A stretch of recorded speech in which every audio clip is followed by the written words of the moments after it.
پیغمبر دی دا اختر ورځ د مونځ ته روان لاره کې یو ماشوم نسکور پروت دی او جاړي رسول الله صلی الله علیه وسلم ورمنډه کړو په غېږ کې راوچت چې دا اختر ورځي او تا پاک او نوې او ټاټ پاټ کې جامې اچولي او په دوړو کې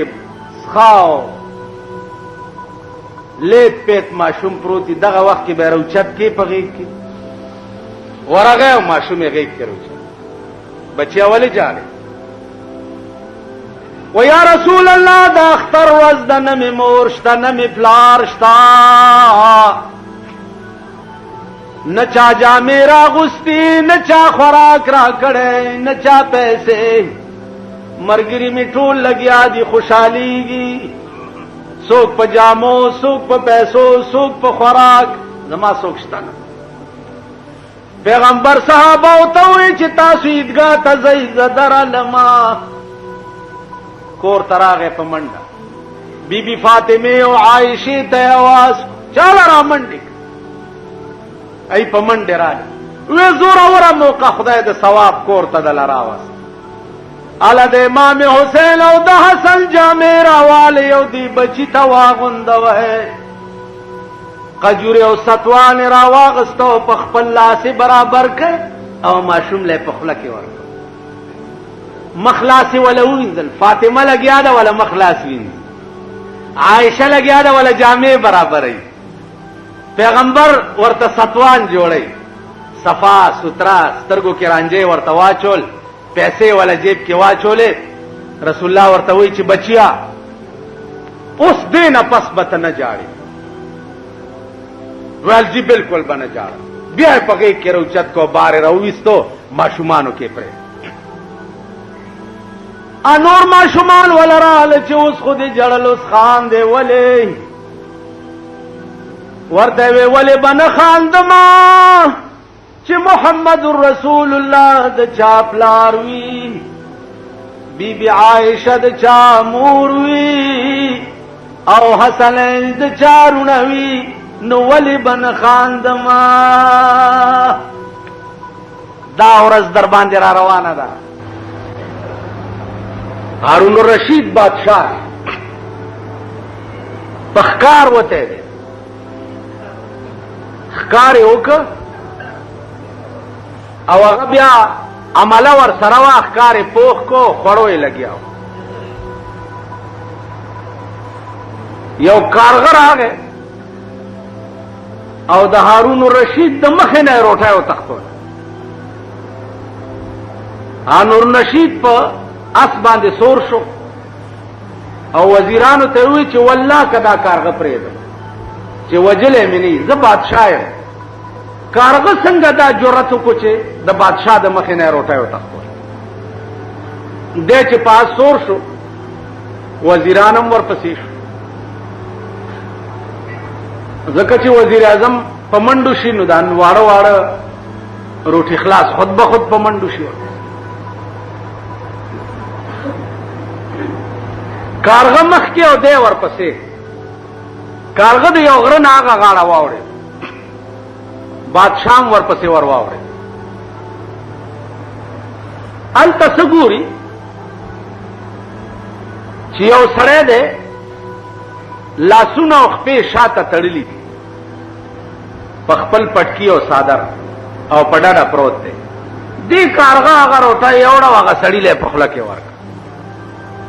بجای د دې چې کارغه دا روټه په خپله خوړلې وې نو دا یوړه هغه لی په خوله کې ورکړه بادشاہ چې ورورسېدو نو کارغه والوتو دې سړي نه تپوس وکړو چې څوک یې او دا ولې هغه ورته صاحب سوداګرو ما په دې لاره تلمه غلو ونیومه ویشو کوله او په دې خپل صادر او پټکي را تخپې او لاسونه کلک کلک وتړل مال رانه یوړو زه دلته داسې پرې اوس څوک په دې لاره راځیم نه چې ما پرانیزي څومره موده وشوه وې 3 میاشتې وشو. بادشاہ ورته وی چې 3 میاشتې وشو او ته دلته تړلې پروت نو خریس کې څنګه؟ هغه ورته بادشاہ په خدای قسم چې هغه غلو وتړلم او رانه لاړ، دا کارغه قدرت مقرر کړی دی، ټیم په ټیم په دې مخوکه کې اوبم راوړي، مال یې خوله کې راکوي او روټۍ هم راوړي مال. نو زما عزیزانو سو پورې چې د رزق مسله ده، نو هیڅ روح د ځمکې د پاسه داسې نشته چې وقتاً فوقتاً الله پاک هغې ته رزق نه ورکوي. حدیث کې راځي یو صحابي دی هغه واورېد چې کان رسول الله صلی الله علیه وسلم یحب الضباء، پیغمبر علیہ السلام کدو ډیر خوښو، کدو سره به ډیره مینا کوله. صحابي وی په خدای مې دې قسمی چې تر سو ژوندم چاړو بل شی و نه خورم. پیغمبر راوغوښتو چې الکتا څه عمل دی الله بنده؟ وی والله که مې نور څه عمل نشته خاص صاحب، خدا مې واورېدې چې ستا کدو ډیر خوښ دی. ما وی چې والله که بل شی وخورم زیوا د هغه شي نه چې زما د محبوب خوښ. مودې وشوې کدونه بغیر بل شی نه خورم. حضور علیہ السلام ورته وفرمایل چې ما تړه کې بشارت وشو چې دته د جنت زیری ورکړي. تاسو خیال ده؟ بل یو صحابي راځي رسول الله صلی الله علیه وسلم ته فرمایي چې یا رسول الله یو شی راته داسې وښایه چې پاغې پورا عمل وکړم، پورا ټول کارونه همانه کېدل ګران دي، یو شی راته ده. حضور علیہ السلام ورته وفرمایل چې 15 وخته مونځ په خپل وخت کوه، بس ته به جنت ته لاړ شي. هغه چې واپس شو ویل چې والله لا ازید علی هذا ولا انقص، په خدای مې دې قسمی چې په دې 15 منځونو کې نه په زیات کم او نه ته کم کم. زیات معنا نه والله که نفلونه مو کم، دغه 15 منځونه دي دا به ټیک کوم او نه به والله که څه کم کم. چې سړی روان شو صحابه ته وویل رسول الله صلی الله علیه وسلم وی دا سړی په دې خپل ایمان کې دومره رښتینی دی، دی به ګورې ټکی نفل بم نه کوي کنه جی. نو که چا دا شوق وي چې ما په ژوند جنتی سړی ولیدی نو د سړي ته وګورئ. حد دی د عشق، حد دی. عزیزانو حدیث کې راځي صحابه ناست دي، پیغمبر تقریر کوي، یو باندې سړی هغه ته اعرابي وایي، عربی کې اعرابي ورته وایي باندې ته. مجلس کې را پاسې دو په جماعت کې متیاز راو، بدا سے مجلس کې لکه تاسو ناس کی دا سے پاسې دو لنګي اوچت کو په جماعت کې متیاز. صحابه ورته په غوسه شو چې تاسو کې چا ورته په تورم ګوته والی، دلته دا سره وایي د په جماعت کې د پیغمبر مجلس کې متیاز را. پیغمبر ویل نه خبردار چې څو ورته ونه وایي. پیغمبر فرمایل خبردار چې څو ورته ونه وایي، پرې دې چې متیاز یو کی منس کې بندم نه کوي چې پورا متیاز تشي. متیاز یو کړي بیا راغی کېناست. علماء لیکي چې دا سړی خو یا ناپویاو باندې چې هغه ته دا پته نه و چې جمعات کې متیاز کول منع دي، نو د دې وجه وکړي. محققین وایي چې نه خبر دا نوا خبر داوا چې سړی مجلس کې د پیغمبر ناست دی متیازې ورغلی ډېرې ټینګې اړکې خیال وکړو چې که بهر متیازو ته زما نو د پیغمبر بیان رانه فوت کیږي او که نظم هلته متیازې ټینګې راغلي دي راشه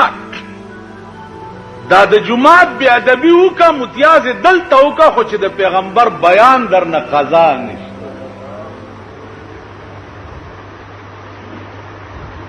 د صحابو د عشق دا عالم د مینې دا عالم زما عزیزان صحابه په پیغمبر بالکل پتنګان تاسو به وایئ چې بس خود خدای احکام منلو قاصد و رهبر نه نه ام معشوق محبوب لکه حضرت ثوبان دام صحابي دی رسول الله صلی الله علیه وسلم چرته تشریف وړي ثوبان ټوله ورځ په جړا تېره ټوله ورځ ماښام چې حضور علیه السلام راغی